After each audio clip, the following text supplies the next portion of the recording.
ఈ రోడ్డు ప్రమాదం అనేది చాలా దురదృష్టమైన సంఘటన అండి.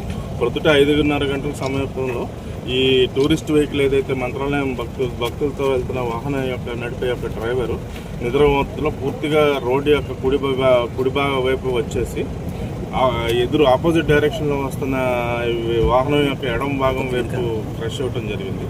సో కార్లో ఎడమ వైపు డ్రైవర్ కాకుండా అవతల పక్క ప్రయాణిస్తున్న వారు, ముందు కూర్చున్నవారు, వెనక్కి కూర్చున్నవారు అక్కడే స్పాట్లో చనిపోవడం జరిగింది.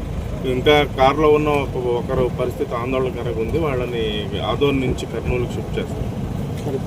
ఇది ఎడ్యుకేషను, ఇంజనీరింగ్, ఎన్ఫోర్స్మెంట్ అండి, మూడు కలిపి చేయాలి. మేము ఓన్లీ ఎన్ఫోర్స్మెంట్ డిపార్ట్మెంట్.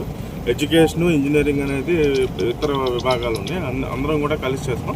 ఏంటంటే మెయిన్ మనకి అర్ధరాత్రి జరిగే యాక్సిడెంట్లు ఏదైతే ఉన్నాయో, అర్ధరాత్రి పూట జరిగి మనం బెంగళూరు హైవేలో ఫేస్ వాష్ ప్రోగ్రామ్ అని చెప్పి, హైదరాబాద్ బెంగళూరు హైవేలో ఫేస్ వాష్ ప్రోగ్రామ్ అని చెప్పి రాత్రిపూట వాహనాలను ఆఫ్ చేసి డ్రైవర్లని వాటర్తో మొహం అడిగించి వాళ్ళు అలర్ట్ చేసి పంపించడం జరుగుతుంది. దానివల్ల కొంత పాజిటివ్ ఇంపాక్ట్ వస్తుంది.